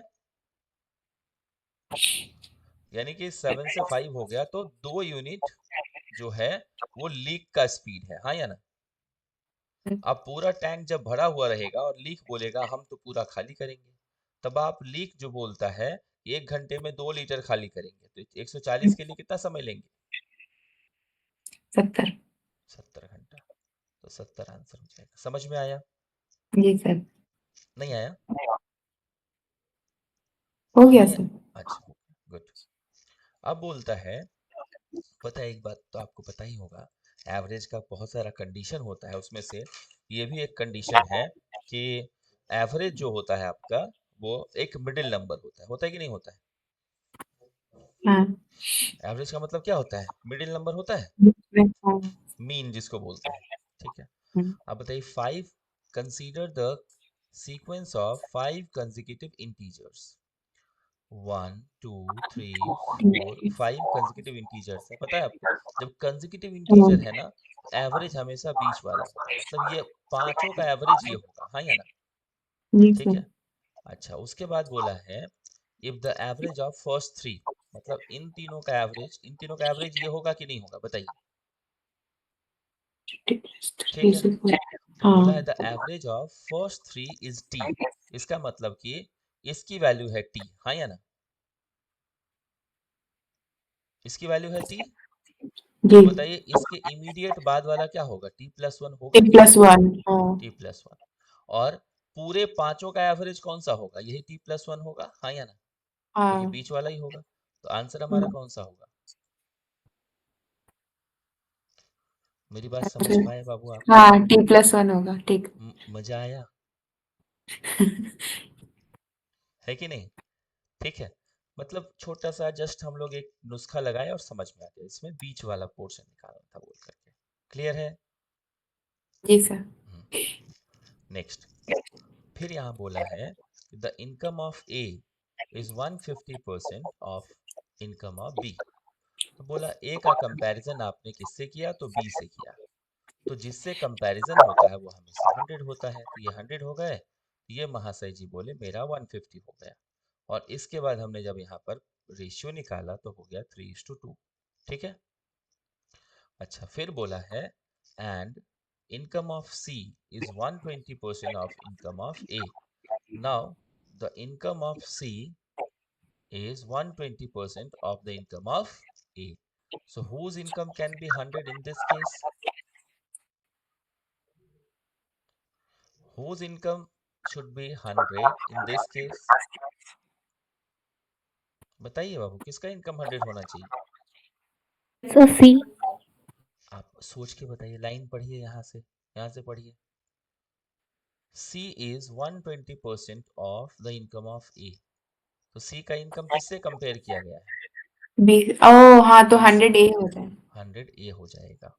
तो सी क्या होगा 20%, 120%। 120%। यहाँ पे क्या हो जाएगा 5:6। 6 किसके कौन सा एलिमेंट कॉमन है दोनों में? ए ए कॉमन है, तो हम लोग को क्या करना है, ए को मल्टीप्लाई दोनों में इक्वल कर देना है ना, इसको इंटू 5 और इसको इंटू 3 कर देना 3। है, जिससे यहाँ पर A:B:C के बीच का रेशियो मिल जाएगा, हाँ या ना? हम्म अच्छा, तो बताइए यहाँ पर क्या मिला, ए की वैल्यू मिली 15, बी की वैल्यू कितनी मिलेगी 10, and the value of C will be equal to 18। 18। ठीक है, now we got the ratio between A B and C together. तो आगे जब पढ़ते हैं आप, तो बोला है if the total income of A B and C together is इतना। अच्छा, ए बी सी का टुगेदर, तो आइए ना हम भी टुगेदर निकाल लेते हैं, आपके साथ हम बराबरी करेंगे, हाँ या ना? हम अपने डेटा के साथ आपके साथ बराबरी करेंगे। तो 15 प्लस 18 33 प्लस 10 कितना होता है 43। हम कहते हैं टुगेदर का इनकम है 43, क्वेश्चन कहता है कि 86,000 है। क्या दोनों बराबर हैं या नहीं है? कंपैरिजन किया जा सकता है ना?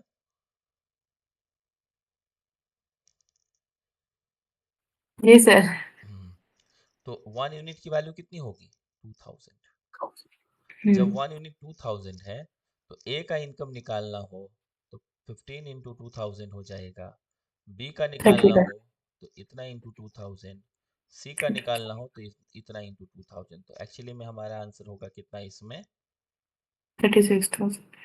इधर 20,000 और 30,000। अच्छा हाँ। क्या हम ठीक समझा पाए हैं? जी सर। जी, आगे बढ़ते हैं। बोला है what is the square root of इसका। अच्छा बताइए, इसका सर स्क्वायर। सर हाँ हाँ बोलिए, पीछे जाए। एक बार वो पीछे, हाँ एक हम्म, मिनट। हाँ सर हो गया। हम्म। अभी देखिए, इसमें लिखा है what is the square root of this. अच्छा एक बात बताइए, इसका स्क्वायर रूट जो होगा वो इन्हीं में से कोई ना कोई आंसर होगा, ठीक है? हाँ अगर मान लेते हैं इसका आंसर इनमें से कोई भी है, तो इसका स्क्वायर रूट जो होगा ये होगा, या फिर इसका स्क्वायर हो सकता है ये, या फिर इसका स्क्वायर ये हो सकता है, या फिर इसका स्क्वायर ये हो सकता है, या फिर इसका स्क्वायर ये हो सकता है। यस और नो? जी सर। मेरी बात क्लियर हो पा रही है? हमको बोला गया कि बताइए 36 का स्क्वायर क्या हो, 36 का स्क्वायर रूट क्या होगा, ठीक है? तो हम बोले कि 36 का स्क्वायर रूट पूछा है हम लोग को, तो एक काम करते हैं ना, हमको याद नहीं है इसका स्क्वायर रूट क्या होगा, लेकिन इतना पता है कि इसका इनमें से इसका स्क्वायर रूट जो होगा इनमें से किसी ना किसी का स्क्वायर ही है होगा। तो हम इसको ना कैलकुलेट करके इसको देखते हैं, 6 का स्क्वायर क्या होता है 36। हाँ हाँ मैच कर गया, मैच कर गया, आंसर ये होगा। ठीक वैसे ही इसका स्क्वायर कीजिए, √5 प्लस √3, ठीक है? इसका स्क्वायर करेंगे क्या आएगा, √5 का होल स्क्वायर प्लस √3 का whole square plus 2 into √5 into √3। तो यहाँ पे क्या आएगा 5 आएगा, फिर 3 आएगा, फिर 2, दोनों ही रूट में है तो 2√15 आएगा। तो इसका टोटल वैल्यू आएगा 8 प्लस 2√15। मैच करता है देखिए तो इससे हाँ कर गए। अच्छा पहले वाले से ही मैच कर गया, तो यही आंसर है, बाकी सब देखने की जरूरत नहीं है। समझ में आया हम बोलना क्या चाहे? सर। हम बोलना क्या चाहे वो समझ में आया आपको? कि हम जो है कभी भी डायरेक्टली जब एग्जाम पॉइंट ऑफ व्यू से करेंगे तो जरूरी नहीं है कि हमको इसी को सॉल्व करना है। इसका स्क्वायर रूट जो होगा वो ये भी हो सकता है, ये भी हो सकता है, ये भी हो सकता है, ये भी हो सकता है। तो एक काम करते हैं, इनमें से स्क्वायर रूट से अच्छा स्क्वायर निकालना कंफर्टेबल है, इसीलिए इसका स्क्वायर निकालेंगे। तो √5 और √3 का स्क्वायर करेंगे तो 5 प्लस 3 8 होगा, और 2√3 और 2 इंटू √5 इंटू √3 करेंगे तो 2√15 ही आएगा। बस वो हो गया आंसर। यहाँ तक क्लियर है या फिर कुछ और तरीके से बोले? ये लेकिन सबसे इजीएस्ट था। सर क्लियर है। क्लियर है, चलिए ये वाला देखते हैं।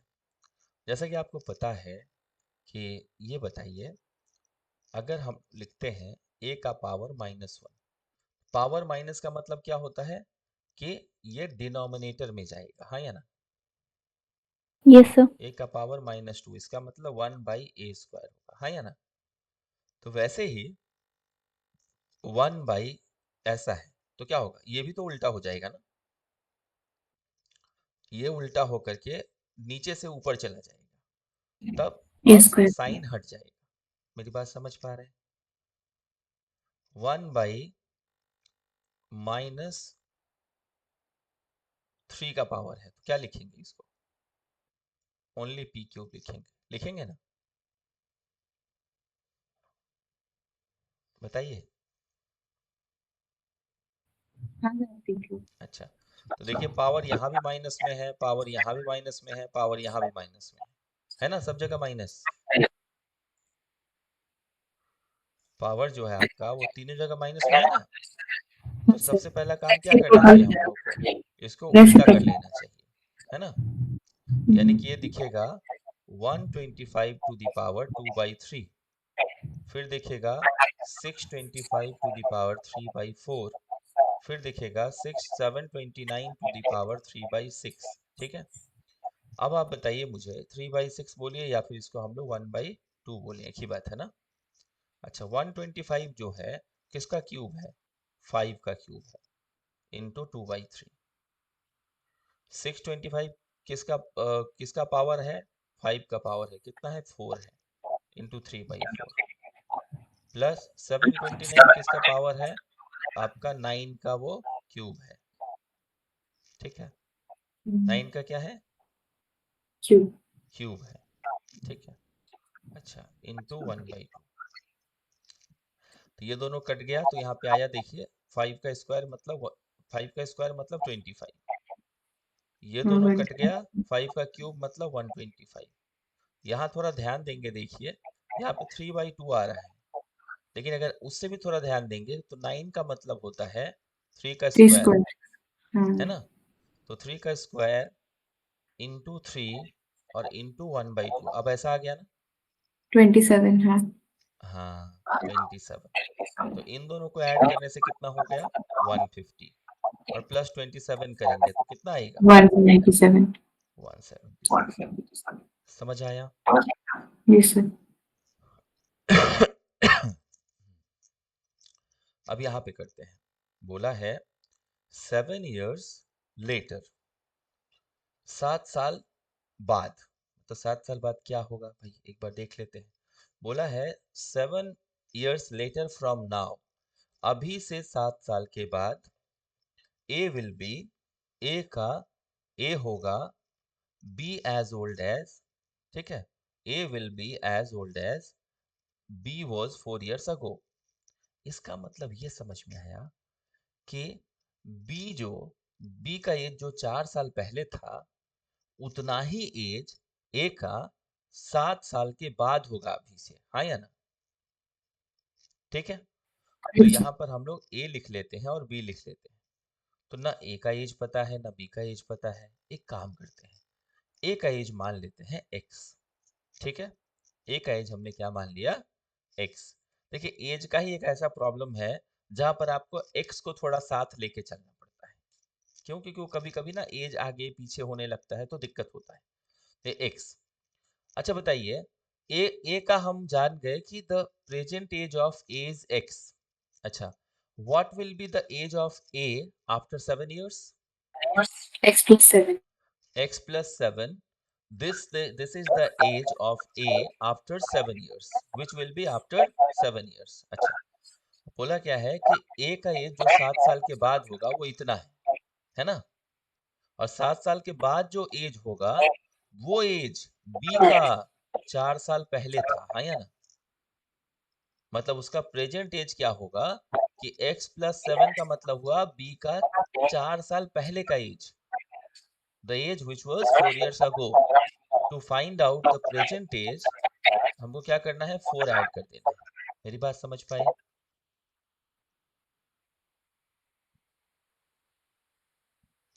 अगर हम कहते हैं कि धर्मेंद्र की एज जो है वो 7 इयर्स आफ्टर जो होगा, तो धर्मेंद्र की एज आफ्टर 7 इयर्स होगा x+7। तो फिर हम बोले कि धर्मेंद्र की एज आफ्टर 7 इयर्स x+7 अगर है, तो आप थोड़ा सा ध्यान दीजिएगा कि वही एज वसुधा की 4 इयर्स अगो ही थी। मतलब अभी से 4 साल पहले वसुधा की एज x+7 थी। ठीक है, वसुधा की एज x+7 थी, तो अभी एट प्रेजेंट वसुधा की एज क्या होगी? x+7 + 4। यस और नो? बताइए। Yes, sir. अच्छा, ये प्रेजेंट एज ऑफ बी मिल गया। फिर क्या बोला है? सी वॉज बोर्न 2 इयर्स अगो। अच्छा, सी जो है 2 साल पहले जन्मा था, तो अभी कितने साल का है? सी बाबू, अगर 2 साल पहले, जो बच्चा 2 साल पहले जन्मा होगा, तो अभी कितने साल का होगा? अच्छा, Sir, 2 साल का. 2 साल का। जो बच्चा 1 महीना पहले जन्मा, तो 1 महीने का। जो बच्चा 5 साल पहले जन्मा, 5 साल का। है कि नहीं? तो सी भी 2 साल का हो गया। अच्छा, अब बोला है इसके आगे, the average age of A, B and C 10 years later will be 33 years। चलिए 10 साल के बाद उसका एवरेज 33 होगा। तो एवरेज 33 होगा, तो तीनों का सम कितना होगा? 33 इंटू 3 होगा ना, यानी कि 99। 99 will be the sum of A, B and C after 10 years। तो 10 साल के बाद, तो A का भी 10 साल के बाद, B का भी 10 साल के बाद और C का भी 10 साल के बाद, यानी कि 10 10 10, यानी कि इसमें कितना इंक्रीज हो गया? 30 ऑलरेडी इंक्रीज्ड है। इसमें 30 जब माइनस कर देंगे तो प्रेजेंट एज मिल जाएगा। मेरी बात समझ पाए? प्रेजेंट एज का सम मिल जाएगा। समझ पाए या फिर से बोले? ठीक है, समझ पाए। ठीक है, तो यानी कि हम लोगों ने क्या किया कि 99 आया था, वो सम जो कि 10 साल के बाद होगा, तो प्रेजेंट में आने के लिए ईच पर्सन का 10 साल माइनस करना होगा, क्योंकि जब हम सम लेते हैं तो प्रत्येक का 10-10 एक्स्ट्रा हो गया था, 69 हो गया। यानी कि हमें पता है कि ए का प्रेजेंट एज है x और बी का है x+11 और सी का है 2। यही तीनों एज मिलाकर है 69। अब आपको जैसा कि पता चल गया कि 2x इक्वल टू होता है 69 माइनस 13, कितना होगा? 56। तो x इक्वल टू कितना होगा? 28। तो x की वैल्यू आई 28। पूछा क्या था? What is the present age of a? Now tell me, what is the present age of a? 20। 28। क्या हम समझा पाए हैं ठीक से? और भी बहुत तरीके से बना सकते हैं इसको। ठीक है, तो क्या ये सही था या दूसरा तरीका अपनाया जाए? मुझे तो नहीं लगता कि बहुत गड़बड़ था, ये तो मुझे लगा कि सही है तरीका। क्या करें?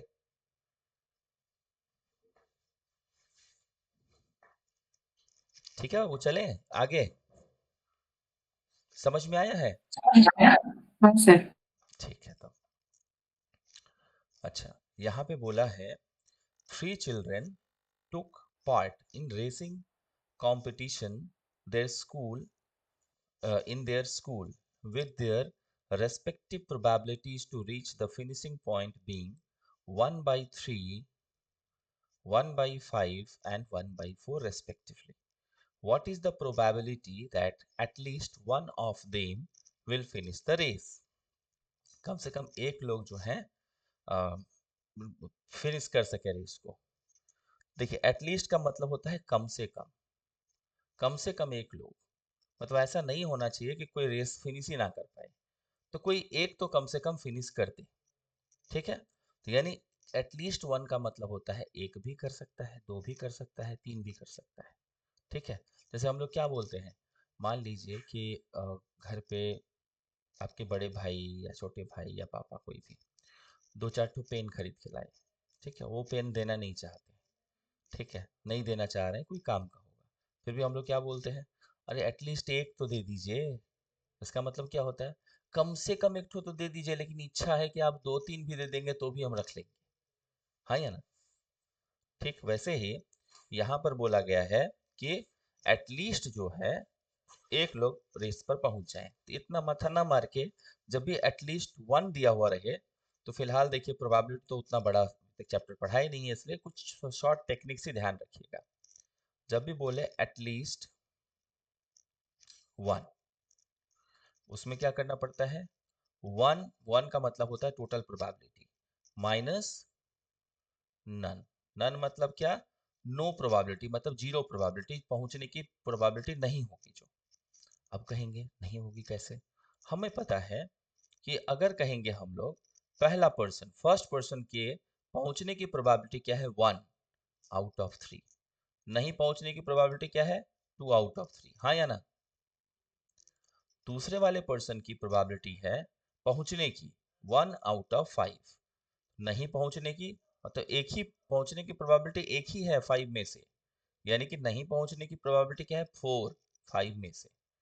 ठीक थर्ड पर्सन का की प्रोबेबिलिटी 1 है 4 में से, तो नहीं पहुंचने की प्रोबेबिलिटी है 3 4 में से, ठीक है। यानी कि हमारा टोटल प्रोबेबिलिटी हुआ 1 माइनस पहले पर्सन का नहीं पहुंचने की प्रोबेबिलिटी क्या होगी, बोलिए बाबू। पहले पर्सन की नन, नहीं पहुंचने की प्रोबेबिलिटी 2 2/3 बाई 3, वेरी गुड। और प्रोबेबिलिटी में क्या होता है कि इसमें प्लस नहीं होता है, इसमें जहां एंड होता है, एंड मतलब जोड़ना होता है, तो जोड़ना नहीं होता है, यहाँ मल्टीप्लाई होता है। प्रोबेबिलिटी या फिर परमुटेशन कॉम्बिनेशन में जब आपका एंड का केस होता है, एंड में हम लोग मल्टीप्लाई करते हैं, बोथ में भी मल्टीप्लाई करते हैं, और का जब केस होता है तब ऐड करते हैं, मतलब ये कंडीशन फॉलो होता है, ठीक है। 2/3 एंड का मतलब मल्टीप्लाई होता है, एंड 4/5 एंड, बोलिए एंड 3/4, ये कट गया, ये कट गया, ये सॉरी, ये तो कैंसिल आउट होगा नहीं, थोड़ा स्पीड से करने में एक गलती हो गई हमसे, चलिए, यानी कि ये भी कैंसिल आउट हो जाएगा, यानी 1 माइनस 2/5, कितना बचा, 3/5, यानी कि आंसर होगा हमारा 3/5। क्लियर है,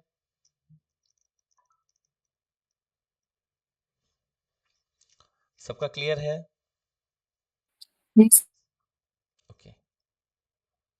रुक जाए या नेक्स्ट में चलें, नेक्स्ट में चलो। चलिए देखिए, there are 6 green 5 red and 3 white balls in a bag. एक बैग में ग्रीन बॉल भी है, रेड बॉल भी है और वाइट बॉल भी है। तो 6 ग्रीन बॉल है, 5 रेड बॉल है और 3 वाइट बॉल है। बोला है इसमें से if 3 balls are drawn randomly, आपने इसमें से 3 बॉल को रैंडमली सेलेक्ट कर लिया, ठीक है, ड्रॉ कर लिया। उसके बाद पूछा क्या है, उसने एक कंडीशन दिया है, what is the probability that no ball is red, यानी कि बताइए कि ऐसी क्या प्रोबेबिलिटी है कि कोई भी बॉल जो है वो रेड नहीं होनी चाहिए। अब एक बात बताइए, हम लोगों को रेड, घर से जब आप जा रहे हैं बॉल खरीदने के लिए या फिर खेलने के लिए, तो आपके दोस्तों ने कहा कि रेड बॉल लेना ही मत, कुछ भी हो जाए, तो आप जा करके ही उस पर्टिकुलर शॉपकीपर को क्या कहेंगे कि हमें रेड बॉल जितने भी हैं मत दिखाइएगा, ठीक है। उस शॉप में टोटल कितने बॉल हैं, 6 + 5 11, 11 + 3 14, मतलब टोटल 14 में से आप 3 बॉल तो खरीदेंगे, आप टोटल टोटल 14 बॉल में से 3 बॉल खरीदेंगे। ड्यू टू ये सिलेक्शन है, ड्रॉ कर रहे हैं, निकाल रहे हैं, इसलिए सिलेक्शन है, इसलिए यहाँ पे सिलेक्शन का मतलब होता है कॉम्बिनेशन। सिलेक्शन का मतलब होता है आप कॉम्बिनेशन के थ्रू सम्स को बनाएंगे। 14C3, अब उसमें से बोला गया कि देखिए रेड नहीं होना चाहिए, रेड अगर नहीं होना चाहिए तो आप रेड मत देखिए। टोटल बॉल कितने हैं उसने निकाल के आपके सामने परोस दिया कि देखिए 6 बॉल ये है, 5 ये है, 3 ये है, आप रेड छोड़ करके कोई भी ले लीजिए। तो आप रेड को छोड़ करके कितने बॉल को देखेंगे, 6 + 3 9, तो 9C3। तो ध्यान रखिए प्रोबेबिलिटी इक्वल टू, आपने पढ़ा भी होगा, प्रोबेबिलिटी इक्वल टू होता है इवेंट बाई सैंपल स्पेस, जिसको हम लोग ऐसे लिखते हैं, प्रोबेबिलिटी इक्वल टू, सबसे पहले जानना होता है कि जिस पर्टिकुलर टाइम की हम लोग बात कर रहे हैं, ठीक है, उस पर्टिकुलर टाइम में कुल कितनी घटनाएं हो सकती हैं एट ए टाइम, से उसे बोला जाता है total number of outcomes. Outcomes भी बोलते हैं, टोटल नंबर ऑफ केसेस भी बोलते हैं, ठीक है। नंबर ऑफ फेवरेबल आउटकम्स, जो इवेंट होता है, जो घटना जिस पर्टिकुलर घटना के बारे में हम लोग बात कर रहे होते हैं, कंडीशनल घटना, उसको हम लोग कहते हैं फेवरेबल केस। और जिस पर्टिकुलर घटना को के बारे में हम लोग बात कर रहे हैं, पर्टिकुलर घटना, वो उस एट ए टाइम जितनी घटनाएं होती हैं वो उस पर ही लाई करता है, उस पर ही बिलोंग करता है, ठीक है। इसीलिए टोटल नंबर ऑफ केसेस के ऊपर आपका नंबर ऑफ फेवरेबल केस होता है। तो वैसे यहाँ पे जब हम सबसे पहले ये जानना चाहे कि टोटल नंबर ऑफ केसेस क्या हो, तो भाई हम दुकान में गए, कितने बॉले हैं भाई, आपके पास तो 14 बॉल्स हैं, तो 14C3 जो है आपका टोटल आउटकम हो गया। उसमें से आपने कहा कि रेड मत दिखाइए, रेड नहीं चाहिए हमको। जब रेड नहीं चाहिए तो आप 11 में से ही केवल कोई 3 लेंगे, इसलिए 9C3 बाई 14C3 जो है वो आपका एक्चुअली में आंसर उसके थ्रू आएगा। आइए इसको सॉल्व करते हैं। तो यहाँ पर जो है 9C3 दिया हुआ है, तो 9C3 का मतलब 9 फैक्टोरियल। अब प्रोबेबिलिटी पता है ना थोड़ा बहुत? Yes, sir. हाँ, तब सही है। तो आपको पता है कि यहाँ पर होता क्या है कि जब अगर कहीं पे लिखा हो, सपोज कीजिए, ऊपर लिख देते हैं 6C2, इसका मतलब होता है 6 × 5, 2 बार, जो नंबर है वो तो रहेगा ही, उसके बाद वाला बस 2 बार, बाई 2 फैक्टोरियल। वैसे ही अगर रहता है 7C3, क्या कहेंगे, 7 × 6 × 5, 3 बार, डिवाइड बाई 3 फैक्टोरियल, मतलब 3 × 2 × 1। वैसे ही अगर यहाँ पे 9C3 है तो आप क्या बोलेंगे, 3 बार, 9 × 8 × 7, डिवाइड बाई 3 फैक्टोरियल, 3 फैक्टोरियल मतलब 3 × 2 × 1, ठीक है। अब बताइए यहाँ पर जो आएगा वो तो आएगा, अगर एक्चुअली में बोले तो 14 × 13 × 12 आएगा, और डिवाइडेड बाई 3 × 2 × 1 आएगा, जो कि यहाँ पर उल्टा हो जाएगा और आएगा 3 × 2 × 1, जो लिखने की ज़रूरत नहीं थी, इसकी ज़रूरत नहीं पड़ती क्योंकि अल्टीमेटली ये कैंसिल आउट हो जाता है। और धीरे धीरे जब आप सीख जाएंगे तो और भी कंफर्टेबली आप इसको कैलकुलेट कर पाएंगे। अब बताइए, दोनों कैंसिल आउट हो गया, और यहाँ पर आप देखेंगे तो इसको कैंसिल कीजिए, 7 × 2 = 14, 2 से ये 4 आ गया, 4 से यहाँ पर 3 आ गया, 3 से यहाँ पर 3 आ गया। Ultimately after calculating this problem we got 3/13। समझ में आया बाबू? थोड़ा थोड़ा आया, या हम थोड़ा ऊपर वाला समझा देंगे वाला?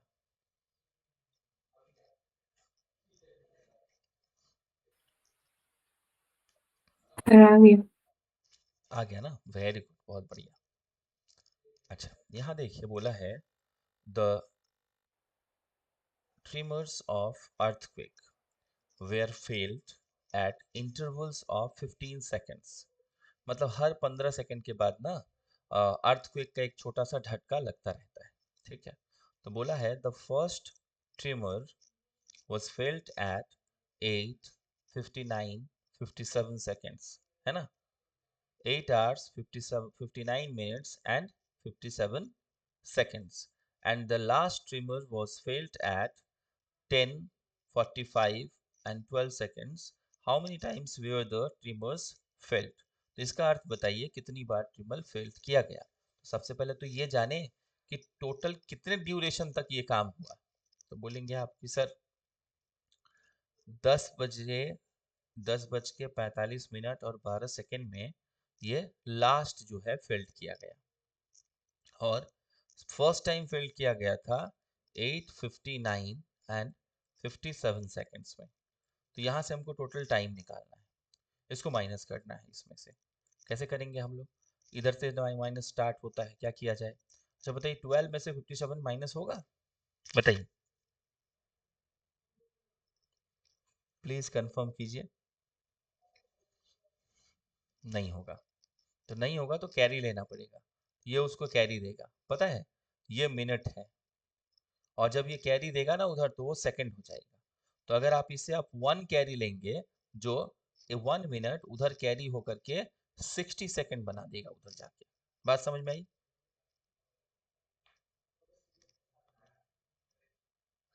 ठीक है, ये कैरी तो 1 मिनट देगा, लेकिन 1 मिनट जब सेकंड में कन्वर्ट होगा तो 60 सेकंड हो जाएगा। 60 + 12 मिला के हो गया 72। अब 72 में से 57 माइनस होगा, कितना आया? 15। ठीक है, यहाँ पे हो गया अब 44। क्या 44 में से 59 माइनस होगा? नहीं होगा, फिर कैरी लेना पड़ेगा। ये इसको कैरी देगा आवर के रूप में, 1 ही कैरी देगा, लेकिन इधर जब आएगा तो 1 आवर इक्वल टू होता है 60 मिनट्स। अब बताइए कितने में से माइनस होगा? 60 + 44 104। अब 104 में से 59 माइनस होगा। ठीक है, 59 से 100 होता है 41, और 41 से 41 + 4 45। अच्छा, यहाँ पर आपको पता चल गया कि जब 1 माइनस हो गया तो ये हो गया अल्टीमेटली अब 9। 9 में से 8 किया 1, मतलब इतना टाइम हुआ था। अब इसका ये तो हुआ कैसे? आवर भी है, मिनट भी है, आवर भी है, मिनट भी है और सेकंड भी है, तो मिक्स्ड फॉर्म में है। सर सब सेकंड में कन्वर्ट कर देंगे और बिल्कुल डिवाइड। सही, वेरी गुड वेरी गुड। तो 1 आवर है, 1 आवर का मतलब होता है 3600 सेकेंड्स ना। उसके बाद 45 मिनट है, तो 45 मिनट्स × 60 ना। 60। ठीक है, यस तो 0 लगा दीजिए। अब डायरेक्टली भी हमको पता होगा तो हम डायरेक्टली कर लेंगे, ऐसे आप खुद भी कर सकते हैं। तो 6 4 जा 20, 40 × 60 2700 ना, 2700। अच्छा, उसके बाद यहाँ पे 15 है तो उसको डायरेक्टली रख लेंगे, 15 यहाँ पे 6, यही होगा ना। जी सर। अब बताइए, हर 15 सेकंड में हमको फील होता है, तो हम इसे डिवाइड कर देंगे। 15 4 जा 60 होता है, फिर रिमाइंडर हो गया 3, 4 और सॉरी 21 2 और 1, तो आंसर क्या होगा बाबू? 421। ठीक है, चलिए अब बाकी जो क्वेश्चंस हैं वो अब हम लोग उसको नेक्स्ट डे करेंगे। ठीक है, और भी कुछ क्वेश्चंस हैं, देखिए 1 2 3 4 5 6 7 8 9 10 11 क्वेश्चंस अभी भी हैं। ठीक है, तो आज का क्लास कैसा था? कुछ सीख पाए? हाँ सर, सीख रहा है सर। तो समझ आ रहा था ना बाबू जो हम बता रहे थे वो? जी सर। ठीक है, तो अब ऐसे ही आपको प्रैक्टिस करते रहना है, उसका आउटकम बहुत अच्छा आएगा। ठीक है, और हमेशा क्लास अटेंड कीजिए, बाकी लोगों को भी बोलिए कि हाँ क्लासेस कैसे हो रहे हैं, बाकी लोगों को भी इनकरेज कीजिए कि वो वीडियोस भी देखें और अपने लाइफ के बारे में सोचें। ठीक है, बिकॉज अपना करियर सबसे इम्पोर्टेंट है।